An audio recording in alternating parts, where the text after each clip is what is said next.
Bienvenue dans notre guide sur les soins à apporter au Camponotus pennsylvanicus, aussi connu sous le nom de fourmi charpentière noire ou fourmi charpentière commune.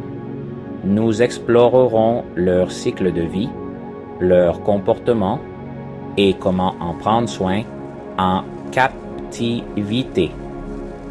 Que vous soyez un passionné ou simplement curieux, nous espérons que ce guide vous sera instructif.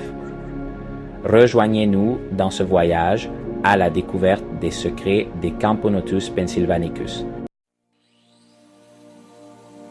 Le nom scientifique de ces fourmis est Camponotus pennsylvanicus, connu sous le nom de fourmis charpentières noires.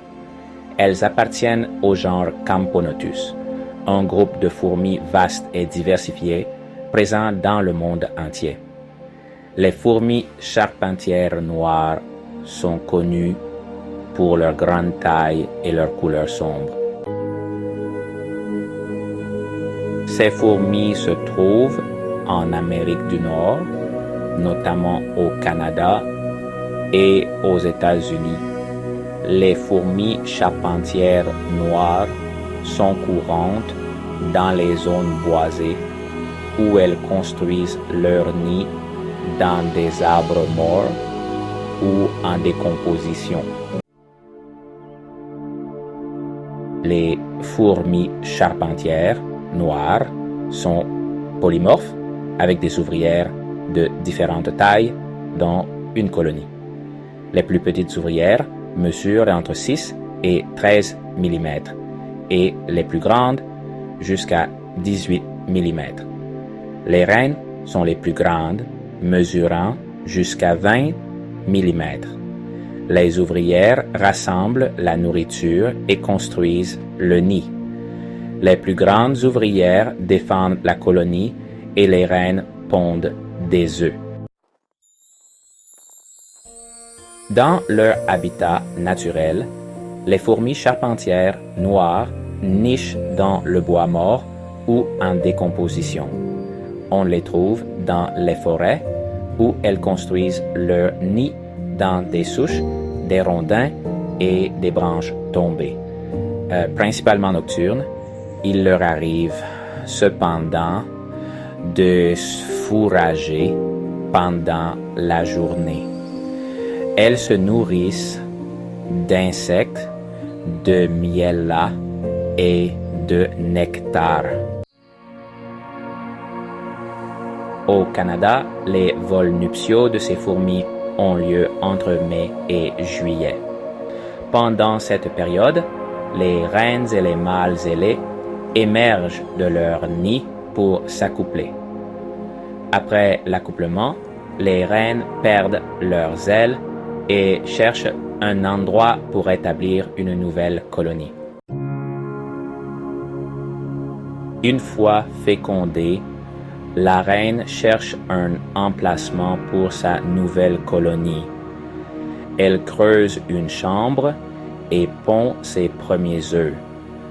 La reine s'occupe des œufs et des larves. Elles sont totalement claustrales. Les colonies de Camponotus pennsylvanicus au Canada sont généralement monogynes, avec une seule reine.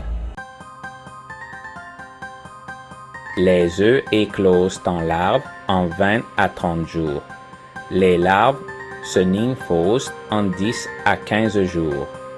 Les nymphes se transforment en ouvrières en 18 à 25 jours. Une colonie mature de fourmis charpentières noires peut compter de quelques milliers à des dizaines de milliers d'individus. Les grandes colonies peuvent avoir plusieurs nids, reliés entre eux par des pistes de phéromones. Les fourmis charpentières noires préfèrent la fourmilière qui imite leur habitat naturel, qui se compose généralement de bois en décomposition ou de cavités à l'intérieur des arbres. En captivité, on peut utiliser des fourmilières en plâtre, en bois ou en acrylique. Il est important de choisir la bonne taille pour la colonie car une fourmilière trop grande ou trop petite peut causer du stress. Maintenir une température et une humidité correctes est essentiel pour la santé des fourmis charpentières noires. La température idéale se situe entre 21 et 24 degrés Celsius avec une humidité relative de 50 à 60%. Il est important de surveiller régulièrement les niveaux afin de les maintenir dans la plage idéale. Les fourmis charpentières noires sont omnivores et ont un régime alimentaire varié qui comprend des liquides sucrés, des protéines et des insectes. Dans la nature, elles se nourrissent de miella, de nectar et d'insectes. En captivité, on peut les nourrir d'insectes, notamment de grillons, de termites, de drosophiles, de mouches domestiques, de vers de farine, d'araignées et de sauterelles. Des sucreries comme l'eau sucrée, le miel, le sirop et divers fruits. La diapause, une période de dormance similaire à l'hibernation, est essentielle pour les fourmis charpentières noires dans les régions froides comme le Canada. Elle commence à la fin de l'automne ou au début de l'hiver et dure jusqu'au printemps. Pendant la diapause, le métabolisme ralentit et l'activité diminue. En captivité, la température doit être progressivement réduite jusqu'à atteindre 10 à 15 degrés Celsius. 3 à 5 mois sont recommandés selon l'endroit où la reine a été collectée. Les fourmis charpentières noires sont des artistes de l'évasion. Utilisez une fourmilière anti-évasion avec des parois lisses et un couvercle sécurisé. Appliquez également une barrière anti-évasion, telle que de l'huile minérale ou du talc avec de l'alcool, sur le haut des parois de la fourmilière.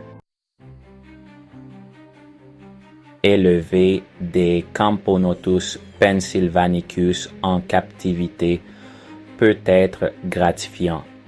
Une espèce idéale pour les débutants, mais sa croissance est très lente. Cette espèce convient aux personnes patientes. Nous espérons que ce guide vous a été utile pour comprendre comment prendre soin des Camponotus pennsylvanicus. N'oubliez pas que garder une créature vivante exige de l'engagement et du respect pour ses besoins. Avec la bonne approche, ces fourmis peuvent fournir des heures de fascination et de plaisir. Merci d'avoir regardé la vidéo. Si vous l'avez appréciée, veuillez aimer et vous abonner à la chaîne. D'ici la prochaine fois, continuez à explorer et à apprendre les merveilles du monde naturel.